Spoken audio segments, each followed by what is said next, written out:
Hello दोस्तों, कैसे हैं आप लोग। एक बार फिर से स्वागत है आप सभी लोगों का आप सभी के अपने चैनल सपोर्टिंग आप फार्मेसी में। दोस्तों, आज का ये वीडियो आप सभी लोगों के लिए बहुत ही महत्वपूर्ण होने वाला है, क्योंकि आज की इस वीडियो में आप लोगों को नई बीमारी और नई दवाइयों के बारे में बताने वाला हूं। आज की इस वीडियो में आप लोगों को बताने वाला हूं, अगर किसी को टीबी की बीमारी हो जाता है तो उसको ठीक करने के लिए कौन कौन सी दवाइयां दिया जाता है, और टीबी की बीमारी क्या होता है। टीबी की बीमारी को शुद्ध फुल वर्ड में बोला जाता है ट्यूबरकुलोसिस। तो ये ट्यूबरकुलोसिस या फिर कहें टीबी की बीमारी क्या होता है, टीबी की बीमारी कैसे होता है, किन कारणों से होता है, और टीबी बीमारी पर होने पर कौन कौन से लक्षण देखे जाते हैं, और इसको ठीक करने के लिए कौन कौन सी दवाइयां दिया जाता है। आई होप आप लोगों को इतना तो पता चल गया होगा कि आज के वीडियो में आप लोगों को बहुत सारी जानकारी मिलने वाला है। बस एक ही वीडियो को पूरा देखना और पूरा कंप्लीट नॉलेज आपको हो जाएगा। तो चलिए स्टार्ट करते हैं वीडियो को बिना देर के।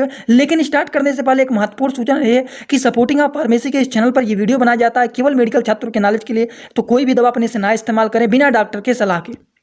दोस्तों, आप लोगों ने बहुत जगह पर सुना होगा कि इनको टीबी की बीमारी हो गया है, इनको टीबी हो गया है। तो ये टीबी क्या होता है, ये ट्यूबरकुलोसिस बीमारी होता क्या है, आप लोगों को हिंदी में भी समझाऊंगा और इंग्लिश में भी समझाऊंगा। शायद आप लोगों को अभी तक इनके बारे में पूरी जानकारी नहीं रहा होगा, तो इसके बारे में आप पूरी जानकारी ले लीजिए। देखिए दोस्तों, जो टीबी की बीमारी होता है, जिसको ट्यूबरकुलोसिस कहा जाता है, 60 वर्ड में इसको टीबी बोला जाता है। ये एक प्रकार का बैक्टीरियल इन्फेक्शन होता है जो कि हमारे लंग के ऊपर अफेक्ट करता है। ये जो होता है ये फैलता है अदर बॉडी पार्ट के द्वारा, ये फैलता है, और ये जो है फैल करके हमारे ब्रेन में, हमारे स्पाइन में ये फैल सकता है। ये एक प्रकार का बैक्टीरिया होता है जिसको मेडिकल के टर्म में माइकोबैक्टीरियम ट्यूबरकुलोसिस भी इसको कहा जाता है, टीबी की बीमारी को। अब आप शुद्ध हिंदी भाषा में समझिए कि टीबी की बीमारी जो होता है ये एक जीवाणु संक्रमण होता है जो कि अक्सर हमारे फेफड़े को प्रभावित करने का काम करता है।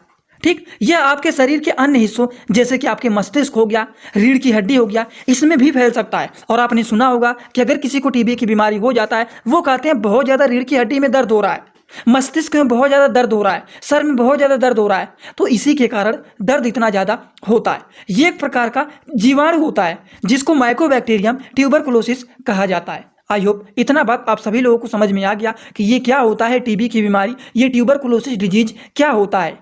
जितने लोग को समझ में आ गया बहुत ही अच्छी बात है। जो लोगों को नहीं समझ में आया, एक बार वीडियो को थोड़ा सा पीछे करके फिर से रिपीट करके देख लेना, पूरी बात आपको समझ में आ जाएगा। अब यहाँ पर बात आता है कि अगर मान लीजिए किसी को टीबी की बीमारी हो गया है तो उनमें क्या क्या लक्षण देखे जाते हैं। तो चलिए लक्षण को भी जान लेते हैं। तो दोस्तों, अगर किसी को टीबी की बीमारी लग रहा है कि हाँ उनको हुआ है, तो उनमें क्या क्या लक्षण देखे जाते हैं, डॉक्टर लोग क्या क्या लक्षण को देख करके अनुमान लगाते हैं कि लग रहा है इनको टीबी की बीमारी हुआ है। तो अगर किसी पेशेंट को टीबी की बीमारी हुआ है तो उनके अंदर देखा जाता है हल्का फुल्का बुखार रहता है, बहुत ज़्यादा थकावट महसूस होता है जिसको फीलिंग टायर्ड बोला जाता है, लॉस ऑफ एपेटाइट मतलब भूख बहुत ही कम लगता है, उसके बाद कफ बनने लगता है, कफिंग जिसको बोलते हैं, और शरीर में कमजोरी महसूस होने लगता है जिसको वीकनेस बोलते हैं। तो ये सारे के सारे लक्षण उस पेशेंट के अंदर देखा जाता है जिसको टीबी की बीमारी हुआ है। तो अब बात करते हैं कि अगर मान लीजिए पेशेंट को लक्षण को देख करके लग रहा है कि हाँ लग रहा है इनको टीबी की बीमारी हुआ है, तो इसको कंफर्म करने के लिए कुछ टेस्ट कराए जाते हैं। अब इसको कंफर्म करने के लिए कौन से टेस्ट कराए जाते हैं जिससे कंफर्म पता चल जाए कि इस पेशेंट को ट्यूबरकुलोसिस टीबी की बीमारी हुआ है या फिर नहीं हुआ है। तो कौन कौन से टेस्ट कराए जाते हैं, चलिए दोस्तों टेस्ट के बारे में भी जान लेते हैं। दोस्तों, सबसे पहला जो टेस्ट होता है वो होता है स्पुटम टेस्ट। स्पुटम टेस्ट जो होता है ये एक ऐसा टेस्ट होता है जिसमें मरीज का जो बलगम होता है उसको निकाल करके जांच किया जाता है, जिसके माध्यम से इसको आइडेंटिफाई किया जाता है कि क्या पेशेंट को टीबी की बीमारी हुआ है या फिर नहीं। और आप सभी लोगों को लक्षण में मैं पहले ही बता दिया हूं कि अगर किसी को टीबी की बीमारी हो जाता है तो उनको बहुत ज़्यादा कफ बनने लगता है, बहुत ज़्यादा बलगम बनने लगता है। तो उनके शरीर का, उनके जिस पेशेंट को टीबी की बीमारी लग रहा है कि हुआ है, तो उनके बलगम को निकाल करके जांच किया जाता है, और इस प्रकार के टेस्ट को बोला जाता है स्पुटम टेस्ट, जिस टेस्ट के माध्यम से इसको आइडेंटिफाई किया जाता है कि पेशेंट को टीबी की बीमारी हुआ है कि नहीं हुआ है। इसी के साथ साथ कुछ और भी टेस्ट होते हैं जो कि कराए जाते हैं, जैसे कि अगर किसी को टीबी की बीमारी हो जाता है तो उनको एक्सरे कराया जाता है। किसका एक्सरे कराया जाता है, चेस्ट का एक्सरे कराया जाता है, और चेस्ट के एक्सरे के माध्यम से इसको आइडेंटिफाई किया जाता है कि क्या रियली में पेशेंट को टीबी की बीमारी हुआ है या फिर नहीं हुआ है। तो ये कुछ टेस्ट होते हैं, जैसे कि आप लोगों को सबसे पहला टेस्ट बताए हैं स्पटम टेस्ट के बारे में, और दूसरा टेस्ट बताए हैं वो होता है एक्सरे टेस्ट होता है। वो भी चेस्ट का एक्सरे कराया जाता है, जिसके माध्यम से आइडेंटिफाई किया जाता है कि क्या पेशेंट को ट्यूबरकुलोसिस टीबी की बीमारी हुआ है कि नहीं हुआ है। अगर हुआ है तो उसके बाद मेडिसिन दिया जाता है, लेकिन सबसे पहले इन टेस्ट के माध्यम से आइडेंटिफाई किया जाता है। समझ गए आप लोग। तो चलिए अब बात आता है कि अगर मान लीजिए आपने स्पटम टेस्ट कराया या फिर आपने क्या कराया, आपने मान लीजिए एक्सरे कराया, जिसके माध्यम से कंफर्म हो गया कि हाँ इनको टीबी की बीमारी हुआ है। अब उसको ठीक करने के लिए कौन कौन से मेडिसिन दिए जाते हैं, अब आप लोगों को मेडिसिन के बारे में बताने जा रहे हैं। तो जो लोग अभी तक ध्यान से नहीं देख रहे थे, प्लीज़ अब आप लोग ध्यान से देखना स्टार्ट कर दें, क्योंकि मेडिसिन के बारे में पूरा डिटेल आपको समझाऊंगा। तो चलिए स्टार्ट करते हैं मेडिसिन के बारे में। दोस्तों इसी तरह से मैं आप सभी लोगों के लिए एक बुक बनाया हूँ, जिस बुक का नाम है A to Z medicine book. ये जो दोस्तों बुक है ये टोटल 600 पेज का है, जिसमें आप लोगों को टोटल 46 चैप्टर मिल जाएंगे, और साथ ही साथ आप लोगों को फ्री में पूरे बुक का 46 वीडियो लेक्चर भी मिल जाएगा हर एक चैप्टर का, जिसकी आप लोगों को मिल जाएगा मात्र 499 रुपये। ये बुक आप लोगों को पीडीएफ के फॉर्मेट में व्हाट्सएप पर मिलेगा, जो कि आप कैसे लेंगे इसी वीडियो के कमेंट बॉक्स में जाएंगे, वहां पर एक लिंक मिल जाएगा। जब आप उस लिंक पर क्लिक करेंगे तो डायरेक्ट आप व्हाट्सएप पर पहुंचेंगे, उसी नंबर पर आपको पेमेंट करना है, वहीं पर आपको बुक और पूरे बुक का वीडियो लेक्चर भी मिल जाएगा। जो लोग लेना चाहते हैं ले सकते हैं, जो लोग प्रैक्टिस करने वाले छात्र हैं जरूर इस बुक को परचेज करें, जिसमें हजारों प्रकार की दवाइयों का नॉलेज आपको मिल जाएगा। चलिए जानते हैं क्या होता है टीबी की बीमारी का ट्रीटमेंट, इलाज के बारे में अब जानते हैं। तो दोस्तों अगर हम लोग बात करें कि किसी को टीबी की बीमारी हो जाता है, उसको ठीक करने के लिए कौन कौन सी दवाइयां दिया जाता है, तो सबसे पहली बात, अगर किसी को टीबी की बीमारी हो जाता है तो टीबी की बीमारी जो होता है ये एक प्रकार का बैक्टीरियल इन्फेक्शन होता है, और आप लोगों को मैंने बताया है कि बैक्टीरियल इन्फेक्शन को किल करने के लिए एंटीबायोटिक मेडिसिन को दिया जाता है। और एंटीबायोटिक मेडिसिन की बात करें तो सबसे पहला जो मेडिसिन होता है वो होता है रिफाम्पिसिन टैबलेट, जो कि एक प्रकार का एंटीबायोटिक मेडिसिन होता है, जो कि ट्यूबरकुलोसिस टीबी की बीमारी को ठीक करने के लिए रिफाम्पिसिन कैप्सूल का इस्तेमाल किया जाता है। यहाँ पर टैबलेट लिखा है लेकिन ये कैप्सूल होता है, समझ गए आप लोग, जो कि आर्सिन के नाम से ज़्यादातर ये फेमस होता है। जो कि एंटीबायोटिक का काम क्या होता है, एंटीबायोटिक जो होता है दो वर्ड से मिलकर बना है, एंटी और बायोटिक। बायोटिक का मतलब होता है बैक्टीरियल इन्फेक्शन, और एंटी का मतलब होता है अपोजिट काम करना, उल्टा काम करना। तो बैक्टीरियल इन्फेक्शन को किल करने का काम करता है एंटीबायोटिक मेडिसिन। तो इस केसेस में अगर किसी को टीबी की बीमारी हो जाता है तो उनके एंटीबायोटिक मेडिसिन दिया जाता है। और टीबी की बीमारी में ज़्यादातर पॉपुलर एंड यूजफुल जो मेडिसिन होता है वो होता है रिफाम्पिसिन टैबलेट, जो कि एक प्रकार का एंटीबायोटिक मेडिसिन होता है, जिसका काम होता है बैक्टीरियल इन्फेक्शन को किल करना। टीबी की बीमारी में इसका इस्तेमाल किया जाता है, जो कि इंडियन फार्माकोपिया का मेडिसिन होता है। अगर हम बात करें इसका डोज क्या होता है, तो according to the patient condition doctor के एडवाइस पर ही इसको दिया जाता है। डॉक्टर एडवाइस तब देते हैं पेशेंट की हालत को देखते हुए कि इस दवा को खाना खाने के पहले खाना है कि खाना खाने के बाद खाना है, एक कैप्सूल लेना है कि 2 कैप्सूल लेना है, वो पेशेंट की हालत को देखते हुए इसके डोज को बनाया जाता है। समझ गए। इसी तरीके से कुछ और भी दवाइयां होता है, जैसे कि आइसोनाइज टैबलेट। अगर मान लीजिए रिफाम्पिसिन टैबलेट नहीं दे रहे हैं तो उस केसेस में ये भी एक प्रकार का एंटीबायोटिक मेडिसिन है, जिसका नाम है आइसोनाइज टैबलेट। अब देखिए दोनों में से केवल एक ही देना है, रिफाम्पिसिन दें या फिर आइसोनाइज टैबलेट दें, क्योंकि दोनों मेडिसिन क्या है, एंटीबायोटिक है। तो दोनों मेडिसिन जब एंटीबायोटिक है तो दोनों एंटीबायोटिक में से कोई एक एंटीबायोटिक दिया जाता है। ये भी काफ़ी ज़्यादा यूजफुल एंड पॉपुलर मेडिसिन होता है, ट्यूबरकुलोसिस में इसका ट्रीटमेंट के लिए दिया जाता है आइसोनाइज टैबलेट। समझ गए, जो कि इंडियन फार्माकोपिया का ये भी मेडिसिन होता है। अगर इनके डोज के बारे में बात करें तो ये भी डॉक्टर के एडवाइस के हिसाब से इसको दिया जाता है, खाना खाने के पहले या फिर खाना खाने के बाद इसको दिया जाता है। समझ गए आप लोग, पेशेंट की हालत को देखते हुए इनके डोज को बनाया जाता है, दिन भर में 1 से 2 बार इसको दिया जाता है। समझ गए आप लोग। इसी तरीके से कुछ और भी दवाइयां होता है, जैसे कि पायराजीनामाइड टैबलेट हो गया। पायराजीनामाइड टैबलेट जो कि काफ़ी ज़्यादा यूजफुल एंड पॉपुलर मेडिसिन होता है ट्यूबरकुलोसिस के ट्रीटमेंट के लिए। अगर किसी को टीबी की बीमारी हो गया है तो उस केसेस में पायराजीनामाइड टैबलेट दिया जाता है, जो कि ये भी इंडियन फार्माकोपिया का मेडिसिन होता है, जो कि पाइजीना के नाम से ज़्यादातर ये फेमस होता है। ये मेडिसिन जो कि होता है यूजफुल होता है किसको ट्रीटमेंट करने के लिए, किसके इलाज के लिए होता है, ये टीबी बीमारी को ठीक करने के लिए पायराजीनामाइड टैबलेट का इस्तेमाल किया जाता है, जो कि काफ़ी ज़्यादा यूजफुल एंड पॉपुलर मेडिसिन होता है ट्यूबरकुलोसिस के ट्रीटमेंट के लिए। इसी तरह से दोस्तों कुछ और भी दवाइयाँ होता है जो कि ट्यूबरकुलोसिस के डिजीज में डॉक्टर लोग ज़्यादा से ज़्यादा उसको भी प्रिस्क्राइब करते हैं, जैसे कि इथम्ब्यूटाल हाइड्रोक्लोराइड टैबलेट, जो कि ये भी एक प्रकार का एंटीबायोटिक मेडिसिन होता है, जो कि काफ़ी ज़्यादा यूजफुल एंड पॉपुलर मेडिसिन होता है टीबी की बीमारी के ट्रीटमेंट के लिए। इसके इलाज के लिए इसको भी दिया जाता है, जो कि काफ़ी ज़्यादा यूजफुल और पॉपुलर भी होता है ये इथम्ब्यूटाल हाइड्रोक्लोराइड टैबलेट, जो कि ये भी इंडियन फार्माकोपिया का मेडिसिन होता है। अब आप कहेंगे इंडियन फार्माकोपिया में क्या बता रहा हूँ। दोस्तों जो फार्माकोपिया होता है ये 3 कैटेगरी में देखा जाता है, जैसे कि आईपी हो गया, जैसे कि बीपी हो गया, जैसे कि यूएसपी हो गया। इन चीज़ों का क्या मतलब होता है, अगर किसी दवाइयों के नाम के बगल में आईपी लिखा गया है, इसका मतलब होता है कि ये दवा इंडियन फार्माकोपिया का होता है। वहीं पर अगर किसी दवाइयों के नाम के बगल में बीपी लिखा गया है, इसका मतलब ये ब्लड प्रेशर का दवा नहीं है, ये ब्रिटिश फार्माकोपिया का दवा है। और अगर वहीं पर यूएसपी लिखा गया है तो इसका मतलब ये दवा यूनाइटेड स्टेट फार्माकोपिया का है। बस ये बात आप सभी लोगों को ध्यान में रखना चाहिए। इसी तरीके से वही बात आपको यहाँ पर बता रहे हैं, इथम्ब्यूटाइल हाइड्रोक्लोराइड टैबलेट जो है ये इंडियन फार्माकोपिया का मेडिसिन है, जो कि ये होता है एक प्रकार का एंटीबायोटिक मेडिसिन, जो कि ट्यूबरकुलोसिस की बीमारी को, टीबी की बीमारी के इलाज के लिए इसको भी दिया जाता है, जो कि काफ़ी ज़्यादा यूजफुल एंड पॉपुलर मेडिसिन होता है। डोज की बात करें तो according to the doctor advice, doctor के सलाह के द्वारा इसको खाना खाने के बाद ही देना चाहिए। खाना खाने के पहले इस एंटीबायोटिक को नहीं दिया जाता है, खाना खाने के बाद ही इसको दिया जाता है, जो कि बहुत ही ज़्यादा यूजफुल मेडिसिन ये होता है। इसी के साथ साथ कुछ और भी कम्बिनेशन वाले भी मेडिसिन होते हैं। Some combination medicine use for the treatment of tuberculosis disease. कुछ कम्बिनेशन वाले मेडिसिन होते हैं। अब आप कहेंगे कम्बिनेशन वाले क्या? जैसे कि दो चीज मिल करके जो दवा बना हुआ है उसको हम लोग बोलते हैं कम्बिनेशन मेडिसिन। समझ गए? तो चलिए कुछ कम्बिनेशन वाले भी मेडिसिन के बारे में दोस्तों हम लोग जान लेते हैं। जैसे कि इस दवा में देखिए रिफाम्पिसिन एंड आइसोनाइट, ये दो चीज मिल करके आपका एक मेडिसिन बना हुआ है जिसका नाम है आर साइनेक्स कैप्सूल। समझ गए? जिसमें दो चीज मिल करके बना हुआ है, इसको बोलते हैं कम्बिनेशन मेडिसिन। समझ गए? जो कि ये आप थोड़ा सा इसको जूम करेंगे तो यहां पर क्या लिखा गया है, यूएसपी, जो कि ये यूनाइटेड स्टेट फार्माकोपिया का मेडिसिन है, जो कि लुपिन के कंपनी के द्वारा ये मैन्युफैक्चर किया गया है। आइसोनाइट एंड रिफाम्पिसिन जो होता है कैप्सूल, जो कि काफ़ी ज़्यादा यूजफुल एंड पॉपुलर मेडिसिन होता है ट्यूबरकुलोसिस के ट्रीटमेंट के लिए, टीबी बीमारी के ट्रीटमेंट के लिए, इनके इलाज के लिए बहुत ही ज़्यादा यूजफुल एंड पॉपुलर मेडिसिन होता है। अगर मान लीजिए कम्बिनेशन वाला जो पहले मेडिसिन बताए हैं सिंगल मेडिसिन, उससे नहीं ठीक होता है तो उस केसेस में कम्बिनेशन वाले मेडिसिन भी डॉक्टर लोग प्रिस्क्राइब कर देते हैं, जो कि ज़्यादातर यूजफुल एंड पॉपुलर मेडिसिन ये भी होता है। इसी के साथ साथ ट्यूबरकुलोसिस का किट भी आता है, जिसमें सारे चीज़ मिल करके बने होते हैं। अभी तक आपको इतने सारे एंटीबायोटिक के बारे में और अलग अलग प्रकार की दवाइयों के बारे में बताया जो कि ट्यूबरकुलोसिस के ट्रीटमेंट के लिए होता है।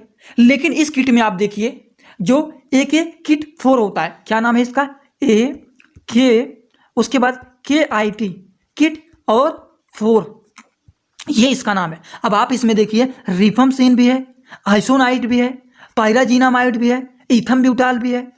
ये चारों चीज मिल करके बना हुआ है AK किट 4। समझ गए? जो कि काफ़ी ज़्यादा यूजफुल एंड पॉपुलर मेडिसिन होता है। तो अगर किसी को टीबी की बीमारी हो गया है और अगर ये किट दिया जाता है तो केवल यही मेडिसिन दिया जाता है। और according to the patient condition dose की बात करें तो दिन भर में ज़्यादातर इसको OD ही दिया जाता है, लेकिन कभी कभी इसको BD भी दिया जा सकता है। तो दिन भर में 1 से 2 बार इसको दिया जाता है। OD BD का कॉन्सेप्ट यही है कि थोड़ा सा आपको ये भी बता देता हूँ कि दवाइयों की डोज को 60 वर्ड में लिखा जाता है। जैसे OD हो गया, BD हो गया, उसके बाद TDS हो गया, QID हो गया। इन सारी चीज़ों का क्या मतलब है? कहीं पर अगर डोज में OD लिखा गया है मतलब दवा को दिन भर में 1 बार खाना है, BD लिखा गया है इसका मतलब होता है दवा को दिन भर में 2 बार खाना है, और TDS लिखा गया है तो इसका मतलब दवा को दिन भर में 3 बार खाना है, और अगर QID लिखा गया है मतलब दवा को दिन भर में 4 बार खाना है। और अभी तक आप लोगों को AM जैसे कि आफ्टर मील हो गया, BM मतलब बिफोर मील, कई जगह पर आपने देखा है लिखा हुआ मिला है। तो इनका क्या मतलब होता है? आफ्टर मील का मतलब होता है दवा को खाना खाने के बाद खाना है, और बिफोर मील का मतलब होता है दवा खाना खाने के पहले खाना है। बस ये कुछ कॉन्सेप्ट होते हैं छोटे मोटे जो कि आप सभी लोगों को पता रहना चाहिए, क्योंकि आप मेडिकल के छात्र हैं। और अगर आप मेडिकल के छात्र हैं, ये सारी बात आपको नहीं पता है तो आपको जानकारी जरूर रहना चाहिए, क्योंकि ये छोटे मोटे टर्म हमेशा आपके सामने आते रहेंगे और आपको इसके बारे में नॉलेज भी रहना चाहिए। तो ये हो गया दोस्तों AK किट 4। समझ गए आप लोग? तो चलिए कुछ सेकेंडरी स्टेज ट्यूबरकुलोसिस के बारे में बात करते हैं। जैसे कि प्राइमरी स्टेज होता है कि अगर किसी को बीमारी स्टार्टिंग स्टेज में वो ट्रीटमेंट करना स्टार्ट कर देते हैं तो इतने सारे जो दवाइयाँ आपको बताए हैं वो दवाइयाँ दिया जाता है। लेकिन कुछ दिन बाद अगर कुछ ज़्यादा दिन हो जाता है उस बीमारी को तो वो बीमारी हमारा सेकेंडरी स्टेज में चला जाता है। और सेकेंडरी स्टेज में कौन सी दवाइयाँ दिया जाता है, अब आप लोगों को उस मेडिसिन के बारे में बताने जा रहे हैं। तो चलिए दोस्तों, हम लोग जानते हैं कि सेकेंडरी स्टेज में अगर पेशेंट चला गया है, उसको थोड़ा ज़्यादा दिन से उसको थोड़ा सा खतरनाक हो गया है टीबी की बीमारी, तो उस केसेस में ये मेडिसिन का इस्तेमाल ना करके उस केसेस में इंजेक्शन का इस्तेमाल किया जाता है। अब कौन से इंजेक्शन का इस्तेमाल किया जाता है दोस्तों? इंजेक्शन की अगर हम बात करें तो इंजेक्शन का जो नाम है वो है स्ट्रेप्टोमाइसिन इंजेक्शन, जो कि एक प्रकार का एंटीबायोटिक इंजेक्शन होता है।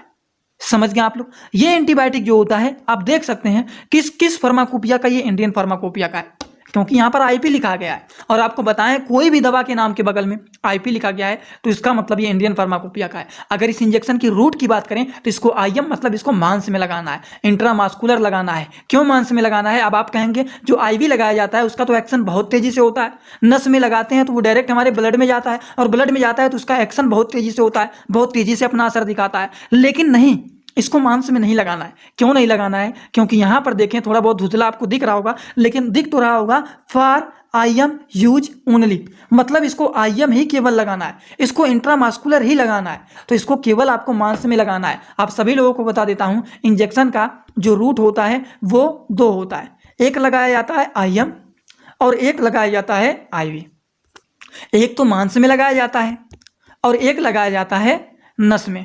अब देखिए मांस में लगाया जाता है अलग अलग प्रकार के होते हैं, जैसे कुछ एकदम ऊपरी वाले स्किन में लगाया जाता है, कुछ एकदम अंदर करके, जैसे रेबीजोविज का इंजेक्शन हो गया एकदम स्किन के पहले वाले परत पे ऊपर ही लगाया जाता है। वो सारी जानकारी आपको सिरिंज वाले में दे दिया हूँ, जो लोग नहीं देखे हैं जाकर के देख लेना, और नहीं मिल रहा है आपको वीडियो तो बता देना, आपको कमेंट बॉक्स में पर्सनल लिंक दे दूंगा, आप देख लेना जाकर के। समझ गए? तो जो इंजेक्शन आईएम लगाने के लिए लिखा गया है तो उसको केवल आप आईएम ही लगाएंगे, मांस में ही लगाएंगे, और जो इंजेक्शन नस में लगाने के लिए लिखा गया है उसको नस में ही लगाएंगे। लेकिन दोस्तों कहीं कहीं पर लिखा रहता है for use only IV slash IM, मतलब इसको आप नस में भी लगा सकते हैं, मांस में भी लगा सकते हैं। लेकिन इस तरह के इंजेक्शन को डॉक्टर लोग ज़्यादा से ज़्यादा प्रिस्क्राइब करते हैं कि इसको आप आईवी ही लगाएं, क्योंकि जब कोई इंजेक्शन आप नस में लगाते हैं तो नस में लगाने से पहले नस में लगा करके थोड़ा सा इंजेक्शन को पीछे की तरफ खींचते हैं। जब इंजेक्शन में ब्लड आ जाता है तो आप समझ जाते हैं कि हाँ जो इंजेक्शन है वो कहाँ पर पहुँच गया है, नस में पहुँच गया है, क्योंकि तभी ब्लड आया है सिरिंज में। और जब ब्लड आ जाता है तो हमें लगता है कि हाँ इंजेक्शन सही जगह पर लग गया है, और तुरंत हम लोग उसको ब्लड में ड्रग को डिलीवर कर देते हैं। और जब हमारा ड्रग डायरेक्ट ब्लड में जाता है तो उसका जो एक्शन होता है वो बहुत तेज होता है और पेशेंट को बहुत जल्द रिलीफ मिल जाता है। तो इसीलिए इस प्रकार के इंजेक्शन को जो आईवी एंड आईएम लिखा रहता है तो इस प्रकार के इंजेक्शन को ज़्यादा से ज़्यादा प्रिस्क्राइब किया जाता है कि इसको मांस नस में ही लगाएं, क्योंकि ये जो होता है डायरेक्ट हमारे ब्लड में जाता है, और जब डायरेक्ट ब्लड में जाएगा तो उसको एक्शन जो होता है वो हाई होता है। समझ गए आप लोग? अभी तक जितना बात बताए हैं कोई ऐसा नहीं ना है जिनको समझ में नहीं आ रहा है, सब कुछ ऊपर ऊपर जा रहा है, ऐसा नहीं होना चाहिए। दोस्तों इंजेक्शन में केवल एक इंजेक्शन के बारे में आपको बताएं जिसका नाम है स्ट्रेप्टोमाइसिन इंजेक्शन। इसी के साथ साथ एक आपको किट भी बताएं जो कि काफ़ी ज़्यादा यूजफुल होता है, जिसमें सारे चीज़ मिले रहते हैं, रिफाम्सिन, आइसोनाइड, पायराजिनामाइड, इथम ब्यूटाइल हाइड्रोक्लोराइड, सब कुछ मिलकर के आपका बना हुआ है एक किट 4। समझ गए? इसी के साथ साथ इसके पहले आपको बताएं रिफाम्सिन आइसोनाइड कैप्सूल होता है, ये भी काफ़ी ज़्यादा यूजफुल एंड पॉपुलर मेडिसिन होता है, जो कि एक प्रकार का कॉम्बिनेशन वाला मेडिसिन होता है। इसके पहले आपको कुछ और भी दवाइयों के बारे में बताएं, जैसे कि इथम ब्यूटाइल हाइड्रोक्लोराइड टैबलेट हो गया। इसी के साथ साथ आपको यहाँ पर पायराजिनामाइड टैबलेट बताए हैं, जो कि एक प्रकार का ये भी यूजफुल एंड पॉपुलर मेडिसिन होता है ट्यूबरकुलोसिस डिजीज के ट्रीटमेंट के लिए। इसके पहले आप सभी लोगों को बताए हैं आइसोनाइड टैबलेट के बारे में, जो कि एक प्रकार का एंटीबायोटिक मेडिसिन होता है, जो कि काफ़ी ज़्यादा यूजफुल एंड पॉपुलर मेडिसिन होता है ट्यूबरकुलोसिस के ट्रीटमेंट के लिए। साथ ही साथ में इसके पहले आपको बताएं अगर किसी को ट्यूबरकुलोसिस डिजीज हो जाता है तो इसके एक और भी एंटीबायोटिक मेडिसिन के बताएं, जो कि ये भी यूजफुल मेडिसिन होता है, जैसे कि रिफाम्सिन कैप्सूल हो गया, एक प्रकार का एंटीबायोटिक मेडिसिन होता है use for the treatment of tuberculosis disease. समझ गए? और इसके पहले आप लोगों को कुछ और भी बात बताएं कि कौन कौन से टेस्ट कराए जाते हैं, जैसे कि चेस्ट का एक्सरे कराया जाता है, जिसके माध्यम से आइडेंटिफाई किया जाता है कि क्या पेशेंट को सही में टीबी की बीमारी हुआ है या फिर नहीं, वैसे थोड़ा बहुत लक्षण दिख रहा है।